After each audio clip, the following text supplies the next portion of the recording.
The Republican presidential candidates are focusing largely on two early primary states today, New Hampshire and South Carolina. Michelle Bachmann and Ron Paul are looking to build on their first and second place showings in the Iowa straw poll last weekend.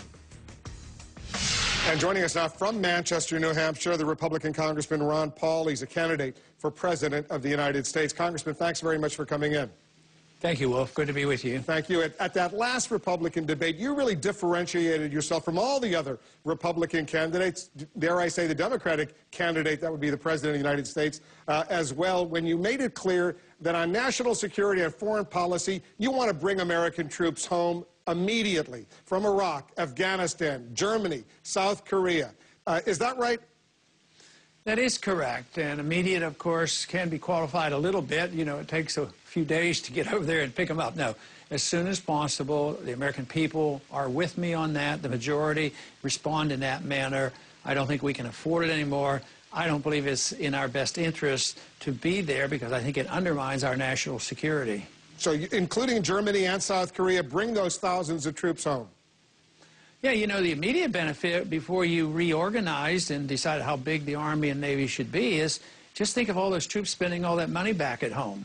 You know, and, you know, a few years ago, and they're thinking about, again, to close down all the bases here at home. Well, there are some bases in this country that probably should be open, but the ones overseas are more important to be closed down than the ones here. So I'd bring the troops home and have them spend all those salaries here at home, because Germany actually likes us to be over there for economic reasons. That helps them, helps their economy as well as the other countries. So I would say the immediate effect would be even the psychological benefit of knowing, wow, things are changing. He's bringing these troops home. This is going to help our economy. And I just want to clarify your position on Iran. Do you believe Iran represents no real threat to the United States? No real threat. I think it's a threat just like there's a lot of threats around the world. But if you compared to what? Compared Soviets that we stood down, they had 30,000 nuclear weapons, and that's when I was in the military. You know, during the Cuban crisis is when I was drafted. So yes, there's always some threat, but there's not that much from a country like Iran. They can't even produce enough of their own gasoline. They don't have any intercontinental ballistic missile. I see this so similar, Wolf, to what was happening to the lead up to the war in Iraq, because remember they kept saying, oh, they're Al-Qaeda over there and there's weapons of mass destruction. We have to go in there. And it turned out not to be true. Just think of the tragedies that have occurred since then. So, no, I don't think it's a real threat, and our CIA, as well as the United Nations, does not argue the case that they're on the verge, you know, of having a nuclear weapon. So the last thing in the world we should be talking about is a war. And remember just recently Bob Gates coming home, he says, you know, anybody that's thinking about another war needs their head examined. And I think that's the way the American people feel. Because the president and other top officials, they express fear that the Iranians are working to try to build a bomb, even though they may not be on the verge of having it. They're in the process of trying to develop one. You don't agree? Well, I think they certainly would have an incentive, but we haven't been able to verify it. That's what my argument is. But I even extend it one step further. What if they, you know, what if in 1 year from now they have one nuclear bomb? What are they going to do with it? They can't deliver it. And if they tried to, they'd be wiped off the face. They'd be wiped off the face of the earth because there'd be retaliation. So they aren't that threat that people play them up to be. Matter of fact, Iran has a pretty good history of not invading other countries and looking for these kind of fights. The last time they were in a war is when we instigated Iraq's invasion of the Iranians. So. No, I just don't see that as a major threat. I see the radicalization of Islam fundamentalism as a result of our foreign policy going back all the way to 1953. For years, you've been an outspoken critic of the Federal Reserve, the central bank, in effect here in the United States. Now, Rick Perry, the governor of Texas, your opponent for the Republican presidential nomination, he's going one step further in blasting Ben Bernanke, the chairman who was originally named by President Bush. Let me play the clip, and then we'll discuss. If this guy prints more money between now and the election, I don't know what y'all would do to him in Iowa, but we'd we would treat them pretty ugly down in Texas. I mean, printing more money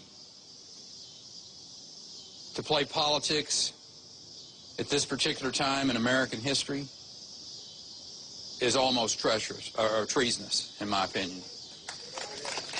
All right, Congressman, you're a fellow Texan. What would you do to Ben Bernanke if he came to your state? I'd try to educate him.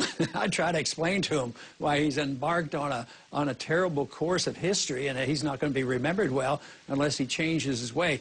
But hopefully you've never heard, and at least I try never to make it the individual as much as the philosophy, the Federal Reserve System. They say, sometimes they'll ask me, what would you do? Would you immediately get rid of Bernanke? Will that solve our problems? And it really doesn't. It's the system. It's the Federal Reserve System. It's the fiat money. It's no backing to the currency, the monetization of debt, the way they do it in secret, the $15 trillion that they worked with in the bailout, the way they bailed out, foreign central banks and foreign governments during the crisis, and a third of that money went over there. So I would say it's the philosophy, it's the position, it's monetary policy that we have to deal with.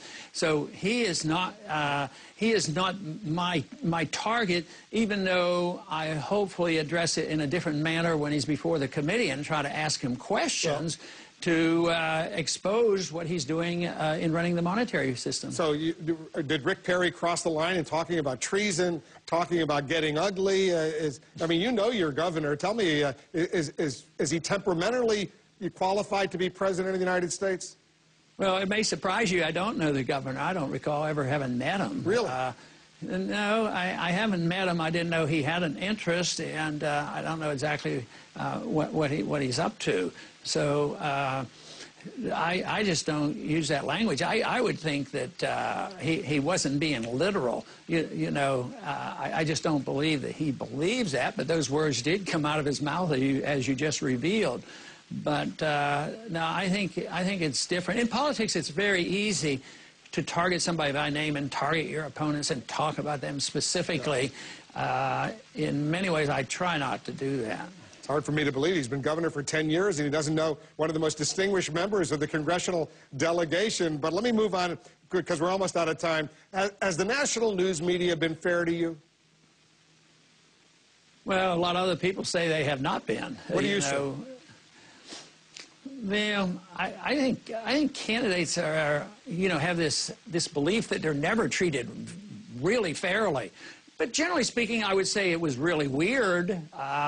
And in that sense, I guess that verges on what people are saying. It was very unfair that I did pretty well, in Ames and achieved, a bit of a victory from our perspective.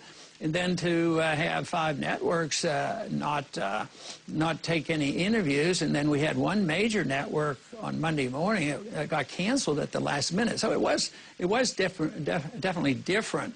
But I don't dwell on the word fairness and what am I going to do about it. I just try to keep doing my job and presenting my case. And I figure, we probably sort of won that little argument because we did get many, many interviews and many things on the internet where I think we benefited by showing, well, what are they afraid of? Yeah. Why can't they recognize what Ron Paul's doing? So I would say. Yeah, well, I just want to, sorry for interrupting, but I just want to ask you one final question. One of my, a Twitter follower asked me to ask you, if you don't get the Republican nomination, would you consider running as an independent? I haven't thought about that. Right now I'm concentrating. I'm in the middle of a race. I described it today as like I used to run track. I don't think much about the end. I just run hard and see how things come out. But as far as contemplating third party, that has not given me any serious thought at all. Hey, Congressman, I'll see you September 12th when CNN hosts the Republican presidential debate in Tampa, Florida. Good luck. Thank you, Wolf.